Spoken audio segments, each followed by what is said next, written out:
원로는 오랜 삶을 통해서 배운 사랑과 지혜, 그리고 경험을 토대로 원로로서 해야 할 책임이 있습니다. 바로 올바른 미래의 방향을 가리키는 막중한 역할입니다. 지금의 세상은 서로 갈등으로 대립하고 있습니다.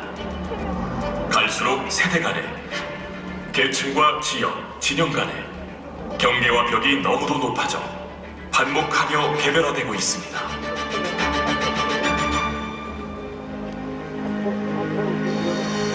이제 원로가 직접 현재의 문제를 해결하기 위해서 누구보다 앞장서 나서야 할 때입니다. 경쟁과 대결이 아닌 화합과 평화의 가치를 만들 수 있는 새로운 사상, 새로운 가치관으로 먼저 원로가 앞서고 이어 다음 세대가 따라오도록 해야 합니다.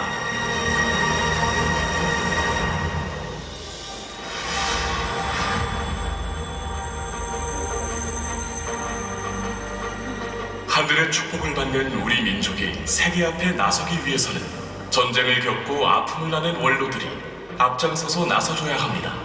남북 통일은 인간의 사상이나 정치로는 안 됩니다. 하나님의 뜻을 놓고 강하게 이야기해야 합니다. 항구적 평화 이상 세계가 지상에 펼쳐질 곳은 어디일까요? 하늘의 섭리는 이곳 한국입니다. 하나님 주의에 따른 참다운 자유, 평등, 평화의 모델 국가를 우리 대한민국을 통해 이루려 하시는 것입니다. 한학자 총재는 하나님의 평화 이상 세계 모델로 신통일 한국을 설정했습니다. 신통일 한국 안착의 바탕이 될 남북 통일을 이루는 데 있어서 이를 적극적으로 지지할 수 있는 국제적 연대의 결성이 무엇보다 중요하다고 판단한 한학자 총재는 각 나라를 대표하는 국가정상연합과 정치와 종교를 이끄는 국회의원과 종교인연합, 그리고 언론인, 경제인, 학술인연합 등 전 세계를 아우르는 평화의 단체를 출범시켰습니다.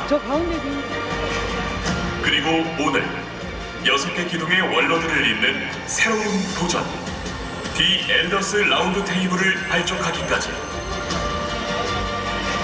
한학자 총재는 전 세계 다양한 인종과 국가, 수많은 분야를 아우르는 국제연대 결성을 통해 신통일 한국과 신통일 세계를 향한 희망의 등불을 밝혀왔습니다.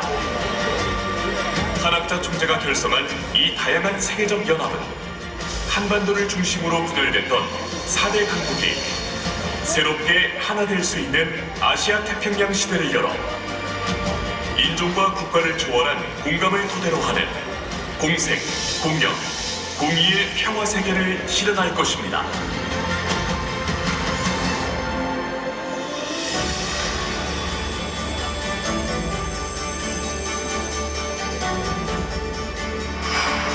신통일 한국과 신통일 세계는 항구적 평화 이상 세계입니다. 그리고 평화 이상 세계를 구성하는 가장 기본적인 단위는 각각의 가정입니다. 한학자 총재는 하나님을 부모로 모시고 자녀, 부모, 조부모 300권이 각각 미래, 현재, 과거를 상징하며 서로 어우러지는 모습이야말로 천국의 모델이라 정의하고 이 삶들을 관통하는 효의 근간을 효정이라 명명했습니다. 원로는 효정이 근간이 된 3대권에서 과거와 현재, 미래를 아우르는 중요한 역할이 있습니다. 그 역할은 바로 사랑과 지혜, 경험을 후대에 상속해주는 증여자로서의 역할과 한을 대한 효정을 다하는 본보기로서의 역할입니다. 3대권의 중심에서 원로가 자신의 역할을 다할 때 가정의 모든 구성원은 진정한 행복을 누릴 것이며 3대권 이상 모델이 사회 전체로 확산될 때 우리는 평화롭고 행복한 공존이 가능할 것입니다. 항구적 평화 이상 세계를 구성하는 3대권 이상 모델이야말로 평화적으로 남북 통일을 이루는 신통일 한국. 부모 되시는 하나님 아래 전 세계가 한 가족이 되는 신통일 세계를 지상에 실현시키는 근간인 것입니다.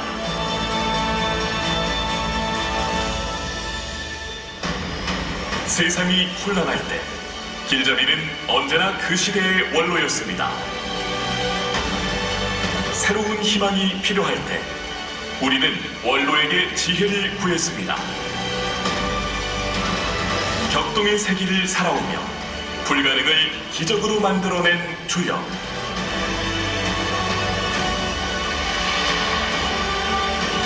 이제 한반도를 넘어 이루는 세계 평화와 화해의 길. 그 맨 앞에서 원로가 길을 엽니다. 우리가 가족이 되는 세상. 여기 앉으세요. 전 인류가 바라는 세상을 향해 나아갑니다.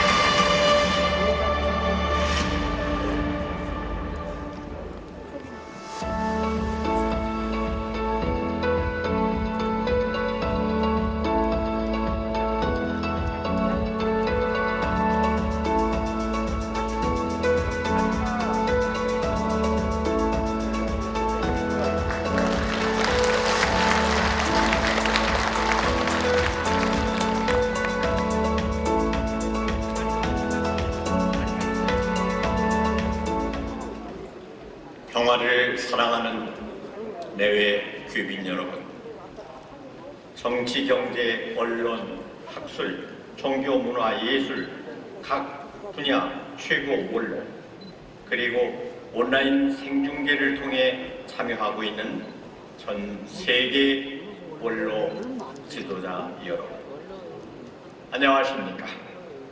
저는 오늘 신통일 세계를 위한 세계 원로의 추진 결성대회 사회를 맡은 정경수 원로 아나운서입니다. 반갑습니다.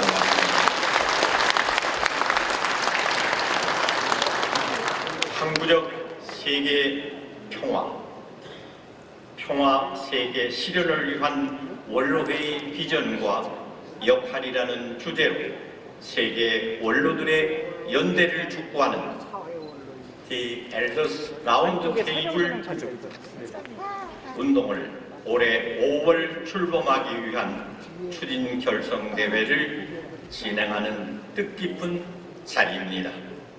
본 대회에 직접으로 그리고 온라인 생중계와 양방향으로 참여하시는 전 세계 원로 지도자 여러분께 깊은 감사의 인사를 드립니다.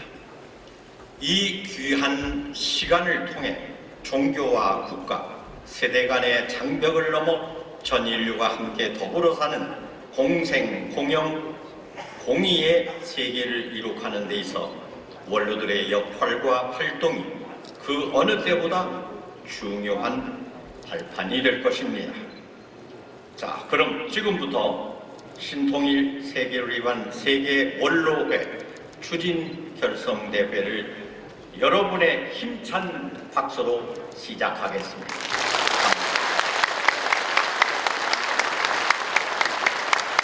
먼저 환영사의 시간입니다.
감사합니다. 먼저 환영사의 시간을 갖겠습니다. 환영사는 두 분께서 해주시겠습니다. 첫 번째 환영사는 이번 행사 주체인 싱크탱크 2022 대표를 해서 윤영호 싱크탱크 2022 포럼 추진위원장께서 해주시겠습니다. 윤영호 추진위원장은 선악평화상위원회 위원으로 활동하고 있으며 한반도 평화와 통일을 위해 한반도 평화 서밋과 싱크탱크 2022 포럼 등에 참여하며 다양한 평화 활동을 전개하고 있습니다. 여러분, 윤영호 추진위원장을 큰 박수로 환영해 주시기 바랍니다.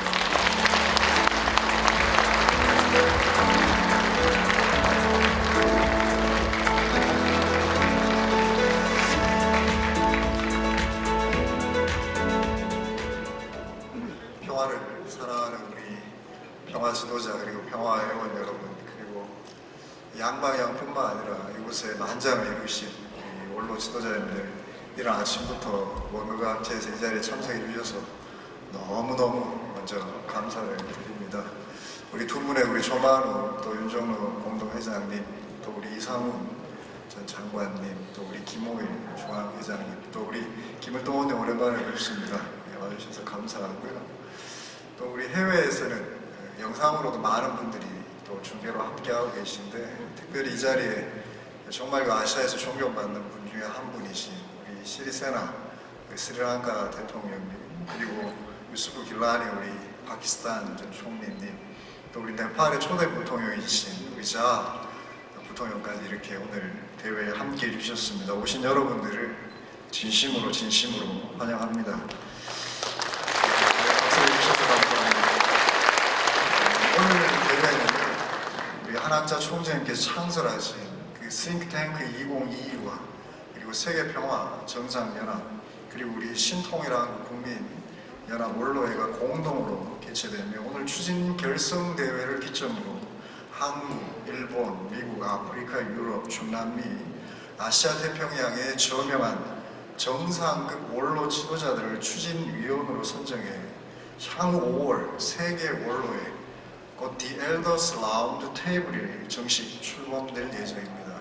우리 한학자 총재님께서는 노인이라는 표현은 맞지 않다, 이런 세대를 의미하기 때문에 정말 그 원로로서 그 명칭을 해서 이분들의 경험과 또 지혜가 상속되게끔 해야 된다, 이런 말씀을 주셔서 아마 5월에 저희들이 The Elders Round Table이 공식적으로 출범이 될 예정입니다. 그렇게 오늘 이 대회는 이곳 HJ 표준국제문화재단 문화홀에 직접 참석하신 우리 원로 지도자분들을 비롯해 지금 인터넷 생중계를 통해서 전 세계 한 100여 국에서 우리 지도자들께서 함께하고 계십니다. 먼저 함께한 우리 전체 지도자님들을 위해서 큰 환영의 박수를 서로에게 보내주시면 좋겠습니다. 환영합니다. 저는 오늘 환영 인사를 나누기에 앞서 먼저 2월 6일 발생한 그 튀르키예와 시리아에서의 지진 관련 희생자와 그리고 피해자들을 언급하지 않을 수 없습니다. 국내는 물론 세계적으로 각계각층의 많은 사람들이 지금 지원을 보내고 있습니다. 튀르키예와 그리고 시리아의 빠른 치유와 회복을 기원합니다. 존경하는 원로 지도자 여러분, 지금 전 세계는 여전히 코로나 바이러스 팬데믹의 영향으로 사회 문제의 일상화와 그리고 그에 따른 개인의 협력이 매우 중요함을 절감하고 있지만, 집단적으로는 여전히 국가 이기주의에 기반한 전략과 정책으로 화합과 상생보다는 분열과 갈등으로 점철된 세계로 향하고 있습니다. 특별히 한반도와 한태평양을 중심으로 정점에 달한 열강들의 패권 다툼과 새로운 신냉전 시대의 도래를 알린 러시아의 우크라이나 침공 사태, 나아가 경제적, 자원적 패권 다툼을 넘어 가치 동맹에 기반한 가치적 패권 다툼을 벌이고 있는 미국과 중국의 거대한 갈등의 쓰나미는 항구적 평화 세계를 갈구하는 전 세계 우리 평화 시민들에게 매우 심각한 걱정과 우려를 낳고 있습니다. 이런 이유에서 천주평화연합의 공동 창설자이신 한학자 총재님께서는 한반도는 물론 전 세계적으로 팽배한 이러한 갈등과 분열을 봉합하고 공생공영 공의가 실현된 항구적 평화 세계 실현의 근본 해법을 하늘 부모님을 모시는 인류 한 가족의 이상이 실현될 때 가능함을 강조하시며 신통일한국과 신통일 세계의 비전을 주창하셨습니다. 그리고 이러한 평화 비전의 실현을 위해 천주평화연합은 세계평화정상연합, 세계평화국회의원연합, 세계평화종교인연합, 세계평화경제인연합, 세계평화학술인연합, 세계평화언론인연합 등의 6기둥을 토대로 정상급 지도자들과 그리고 세계 전문가 2022명으로 구성된 싱크탱크 2022를 발족했고 이들을 중심으로 전 세계 대륙 도처에서 수많은 전현직 정상들과 지도자들이 함께하는 월드 서밋과 그리고 희망전진 대회, 싱크탱크 2022 포럼, 인터내셔널 리더십 컨퍼런스 등 수많은 행사들과 평화 프로젝트를 통해 신통일 한국과 그리고 신통일 세계에 대한 세계 시민들의 보편적 공감대를 형성했습니다.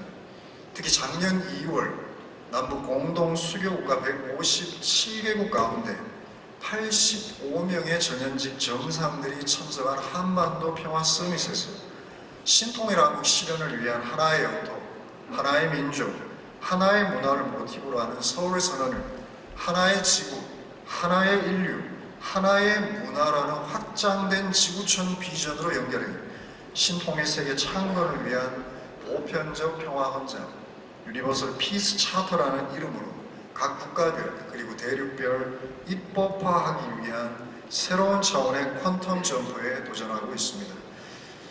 최근 장기화된 신종 코로나 팬데믹, 그리고 최근 어제까지도 진행되고 있는 북한의 미사일 실험, 그리고 결정적으로 1년이 다 되어가고 있지만 해결 기미가 보이지 않는 러시아의 우크라이나 침공 사태에 대응에 있어 명확한 한계를 드러난 유엔의 대안적 역할을 협조하고 그리고 특히 교황 등 전 세계 지도자들이 동참하고 있는 유엔 개혁론의 실질적 그리고 이론적 그리고 비전적 토대를 확립하기 위해 싱크탱크 2022는 하나님을 부모로 모시는 인류 한 가족의 평화 세계를 위해 유니버설 피스 차트를 기초로 종교, 정치, 언론, 사상 등 인간의 가장 기본적 인권에 대한 새로운 대안적 비전을 제시하고자 노력하고 있습니다.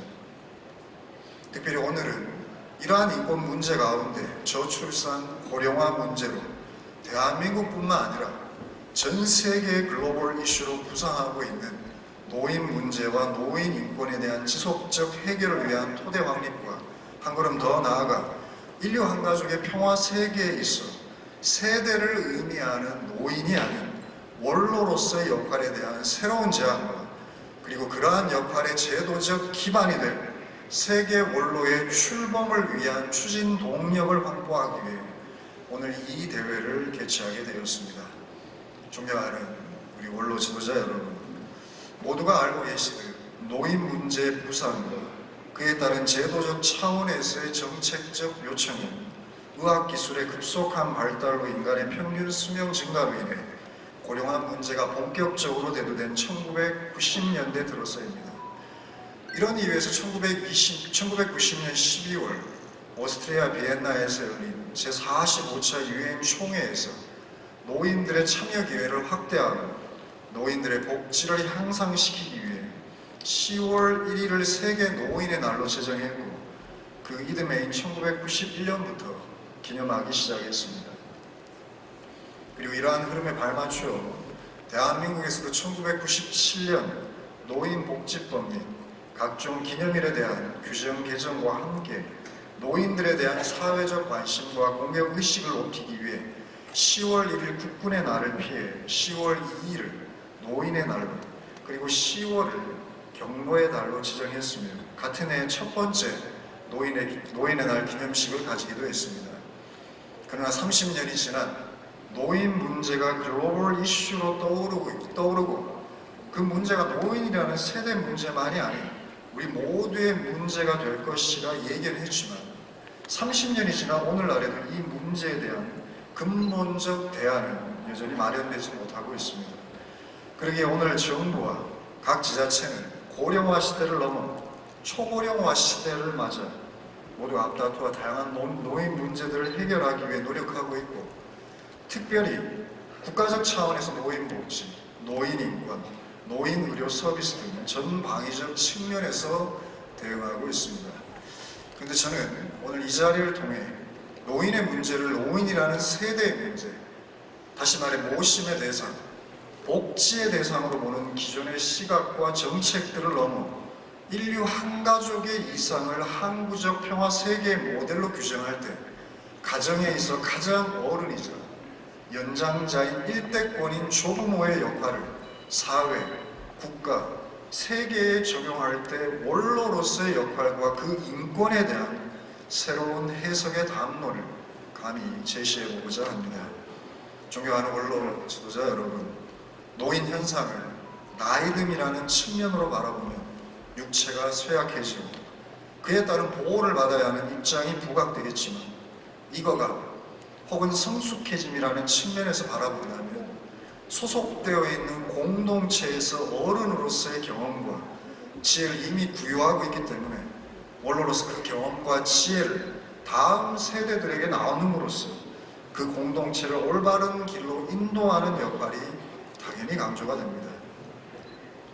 고령화 현실을 놓고 볼 때 이렇듯 노인 현상을 나이듦이라는 측면에서 바라보고 보호의 대상으로 노인에 대한 제 문제에 대한 해결을 시도하는 접근법 역시 중요하겠지만, 노인 문제에 대한 보다 근본적인 해법은 원로로서의 노인들의 건강한 사회 참여, 그리고 가정과 사회, 나아가 국가와 세계에서의 역할에 대한 비전과 정책 제안이라 저는 생각합니다. 그런 의미에서 지금 우리 사회에 절실히 필요한 것은 남녀 간, 세대 간, 지역 간 다름을 차별화하지 않고 어떻게 그 차이 나는 바를 윈윈 전략으로 통합해 가정과 사회 그리고 국가의 발전으로 연결시킬 수 있는 지혜를 모색하는가 하는 것입니다. 특히 노인 문제와 노인 인권을 어떻게 바라보고 해석하느냐 하는 문제는 세대 간 갈등 극복을 통한 국민 통합과 신통이라는 것과 신통의 세계 실현이라는 희망을 놓고 볼 때 매우 그리고 대단히 중요한 토대 작업이라 저는 생각됩니다. 우리가 추구하는 신통이라는 것과 그리고 신통일 세계는 보편적 인권에 기반한 정치, 경제, 종교, 언론 등 인간의 모든 활동이 개인의 자율성과 더불어 공동체 구성원 간 공감의 가치를 지향하는 세계일 것입니다. 권리는 자율적 인격을 가정하여 실현되지만 그것만으로는 부족합니다. 진정한 의미에서 인권의 이상과 가치는 계급, 인종, 그리고 성별의 구분을 뛰어넘어 공감하는 법을 배움으로써 성취된다 생각합니다. 이렇듯 인권이라는 개념 속에 함의된 자율성과 공감이라는 특성을 염두에 두고 저는 인권, 즉 휴먼 라이츠라고 할 때 그 휴먼, 곧 인간 존재에 대한 정의부터 우리가 새롭게 생각해 볼 필요가 있다고 생각합니다. 지금까지 우리가 익혀온 인권 개념은 주로 근대 서양의 발명품입니다. 서양의 개인주의에 입각한 개인 권리로서의 인권 개념입니다. 물론 그러한 인권 개념의 확산으로 민주주의 가치가 보편화된 것도 사실입니다. 하지만 오늘날 우리가 직면하고 있는 사회 문제들이 특히 개인주의의 심화로 인한 인격의 파편화와 소외, 그리고 가정의 해체에 따른 수많은 청소년 문제, 그리고 수많은 노인 문제 등은 더 이상 개인주의에 기반을 둔 인간 이해와 인권 개념만으로는 해결하기가 어렵다고 생각합니다. 그래서 저는 감히 이런 물음을 한번 던져보고 싶습니다. 우리 시대에 적합한 인권 개념을 찾기 위해 우리는 서구적 인권 개념을 그대로 따라가야 하는 것인가? 아니면 다른 종류의 인권 개념도 가능한 것인가? 오늘날 우리가 겪고 있는 청소년 문제, 그리고 노인 문제, 가정의 해체 등의 문제를 극복할 수 있는 새로운 가치관은 무엇인가? 저는 그동안 개인주의에 기반한 인권을 강조했던 관점을 포용하는 가족 공동체 속에 살아가는 가정적 존재로서의 인간 이해에 기반한 가족인으로서의 권리, 즉 가족 인권의 개념에 대해 진지한 고민을 할 때라 생각합니다. 일찍이 문선명 한학자 총재 양이분께서는 가정적 존재로서의 인간과 그 가정 구성원으로서의 권리에 대한 새로운 이해를 제시하셨습니다. 여러분, 인간은 누구나 가정에서 태어납니다. 태어났기 때문에 개인이기 이전에 자녀입니다. 따라서 부모를 선유적으로 갖게 됩니다. 그리고 이러한 자녀가 성장해 부부가 되고 가정을 이루어 다시 자녀를 낳음으로써 부모가 되고 그 부모는 나중에 조부모가 됩니다. 그리고 이러한 인간은 가정이라는 공동체에서 생활하면서 자녀의 심정, 형제의 심정, 부부의 심정, 부모의 심정, 조부모의 심정을 채워갑니다. 따라서 인간은 심정적 존재입니다. 심정은 사랑하고픈 정적인 충동을 의미합니다. 인간은 가정에서 심정을 동기로 자녀, 형제, 부부, 부모, 더 나아가 조부모의 사랑을 채우라고 한 인간으로 성장 성숙하고 다시금 새로운 가정을 구성하게 됩니다. 결국 인간의 진정한 탄생과 삶은 개인에서 개인이 아니라 가정에서 가정, 즉 부모에서 자녀로 끊임없이 연결됩니다. 따라서 인간은 타자 없이 홀로 독자적으로 존재하는 개인이 아닌 가정적 존재이며 심정을 지닌 존재이기 때문에 이기적 존재가 아닌 타적 존재입니다. 그리고 이러한 인간은 하나님을 통해 탄생되었기 때문에 하나님과의 관계에서 볼 때도 부모와 자녀의 관계, 즉 가정적 존재입니다. 문선명 한학자 총재님 양이분의 하늘 부모님 아래 인류 한 가족의 이상과 가르침은 바로 이러한 가정적 존재로서의 인간 개인과 그러한 인간 개인들의 결혼으로 인한 가정, 그리고 그러한 가정의 확대로서의 사회, 국가, 세계로 이어지는 이해입니다. 이러한 관점에서 볼 때 각 가족 공동체와 가족의 확대로서의 사회와 국가에서는 개인주의에 기반한 인권 이해를 넘어 가족 공동체라는 사회 속에서 서로의 권리를 보호하고 협력하는 가족인으로서의 인간의 권리, 즉 가족 인권을 서로 지지하고 협력하게 된다는 것입니다. 지금까지 미국의 독립선언과 유엔의 세계인권선언에서 채택된 개인의 자유와 평등을 강조했던 개인의 권리로서의 인권 개념을 넘어 하늘 부모님 아래 인류 한 가족의 이상과 가정적 존재로서의 인간 이해를 토대로 가족인으로서의 권리, 즉 가족인권이라는 담론 속에서 우리는 조부모를 뜻하는 노인인권과 그리고 자녀 세대를 상징하는 청년인권 등 그야말로 조부모, 부모, 자녀, 즉 3대권에 해당하는 인권 개념과 그에 따른 권리의 담론을 통해서 오늘날의 사회 문제를 근본적으로 해결해야 된다 생각합니다. 하늘 부모님을 모시는 감사합니다. 하늘 부모님을 모시는 형제 자매로서의 우리에게 절실히 요청되는 것은 지배 논리에 기초한 패권 의식보다는 형제로서의 이웃이라는 의식혁명과 심정혁명, 나아가 효정의 가치관이라고 생각합니다. 너무도 존경하는 우리 원로 지도자 여러분, 한국에는 내리사랑이라는 말이 있습니다. 이 사랑은 물이 흐르는 것처럼 위에서 아래로 자연스럽게 흐른다는 것을 함축한 표현입니다. 근데 제가 찾아보니까요, 이것은 한국만의 표현이 아닌 모든 나라의 공통된 표현입니다. 그런데 가정 내에서의 이 내리사랑의 이치를 정말 사회와 국가, 세계에 확대 적용해 본다면 어떠한 사회와 국가와 세계가 되겠습니까? 가정의 조부모 세대인 노인들이 원로로서, 그리고 부모 세대와 자녀 세대인 청년 세대들에게 내리사랑을 사회적 차원에서, 국가적 차원에서, 세계적 차원에서 전달하는, 그럴 경우에 노인들은 단순한 모심과 복지의 대상을 넘어 공동체의 현재를 담당하고 있는 장년 세대와 그리고 미래 세대를 책임질 청년 세대들에게 본인들이 일생을 통해 경험한 삶의 지혜를, 사랑의 심정을 토대로 전수하고 또 전수받는다면 우리의 공동체 모습은 어떻게 달라지겠습니까? 노인들을 단순히 모셔야 한다는 법령이나 조례, 제도적 보장의 차원들을 넘어 자발적 공경과 경외감을 가지고 모시게 될 것이며 진정한 세대 간의 공감을 토대로 한 공생, 공영, 공예 공동체 실현이 세대 간 가능할 것이라 저는 생각됩니다. 한 가지 예를 들겠습니다. 여러분 잘 아실지는 모르겠지만 2020년 4월 11일 프란체스카 교황이 당시 쿠데타의 불안과 분열의 위기에 처한 남수단이라는 나라가 있습니다. 아프리카에.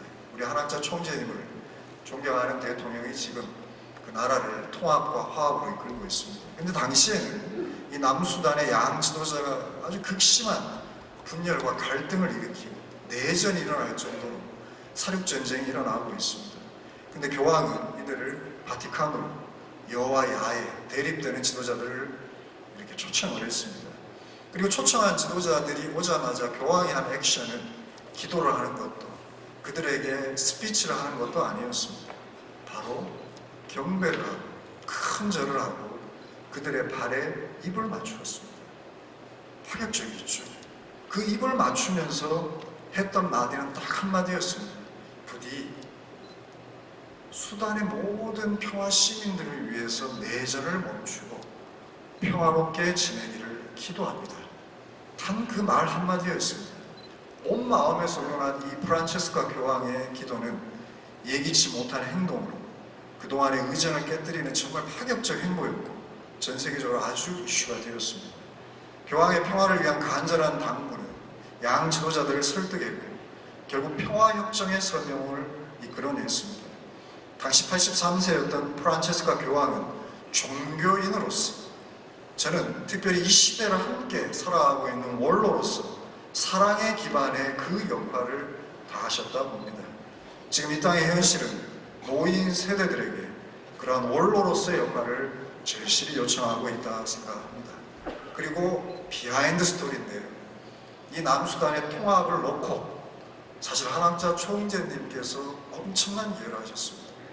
그리고 처음으로 평화협정이 발표되는 그 서밋에 우리 지도자들을 참석시켜 주셨고 우리 지도자들은 참석해서 그 초대 대통령에게 평화상을 시상을 했습니다. 그것이 전 세계 국영방송으로 나갔습니다. 저는 참 행복한 사람입니다. 왜 행복하냐면 제 아버지는 엄격하고 엄하셨지만 제 아버지에게 할아버지는 더 엄격하고 더 엄하셨습니다. 근데 할아버지는 저에게는 천사 같은 분이셨습니다.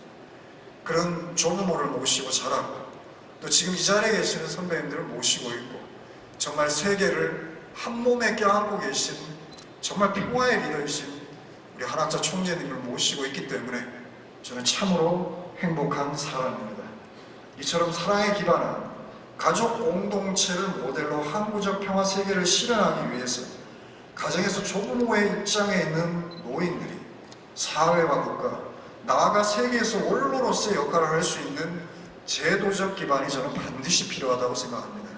그런 관점에서 한학자 총재님께서는 유엔의 대안적 역할로 창설한 UPF, 천주평화연합의 세계평화정상연합, 세계평화국회의원연합 등의 6기둥을 토대로 싱크탱크 2022를 만드셨고 거기에 소속된 정상급 지도자들 가운데 국가와 세계에서 원로의 역할을 담당할 정상급 지도자들을 올해 5월 월드 서밋 2023에서 모시고 세계 원로의 위상을 갖춘 The Elders Round Table 세계 원로 원탁회의를 출범하시자고 하시며 그 추진을 위해 오늘 결성대회를 갖게 되었습니다.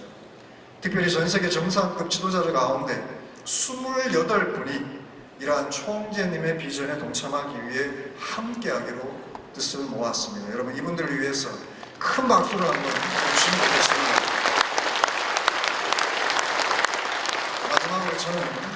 마지막으로 저는 작년 5월과 9월에 세네갈 대통령인 맥설 아프리카 유니언 의장을 만났으며 6월과 8월에는 사헬 사하라 유니언 의장인 브리길 아페리 전 니제르 수상을 만났습니다. 그리고 6월과 12월에는 캄보디아 수상이신 훈센 아세안 유니언 의장을 만났으며 이외에도 반기문 유엔 사무총장님, 바로조 전 유럽 위원장님, 유럽연합 위원장님, 마이크 폼페오 전 국무장관님 등 수많은 정상급 지도자들을 만났습니다. 그 만남의 동기는 총재님의 이러한 비전을 현실화하기 위함이었습니다. 현재 유엔이 가지고 있는 한계의 대안적 역할을 모색하고 전 세계 인류가 종교와 인종과 국가를 넘어서서 인류 한 가족의 이상을 실현하기 위해 대륙 단위의 유니언 차원에서의 공감과 그로 인한 혁신을 위한 일련의 도전들이었습니다. 특히 가정의 상대권을 국가와 세계로 확대시키기 위한 총재님의 이 비전과 제안은 세계 가족 기구를 모티브로 하는 아시아 퍼시픽, 인도 태평양이 아닙니다. 아시아 태평양 유니언에 대한 그 구체적 비전은 작년 아세안 서밋의 성공적 개최를 통해 중립평화국가 역할을 담당하고 있는 캄보디아의 훈센 수상의 이니셔티브를 통해 현재 메콩 피스파크 프로젝트로 점점 현실화되고 있습니다. 따라서 올해 5월에 출범된 The Elders Round Table, 단순한 비전적 제안이 아닌 항구적 평화세계, 신통일 세계 실현을 위한 매우 구체적 제안입니다. 그런 의미에서 오늘 예비적 성격인 세계 원로의 추진 결성대회는 참으로 의미가 깊으며 다시 한번 이 자리에 함께 해주신 모든 분들께 진심으로 감사드리며 제 환영사를 가능하고자 합니다. 감사합니다. 윤영호 추진위원장께 다시 한번 큰 박수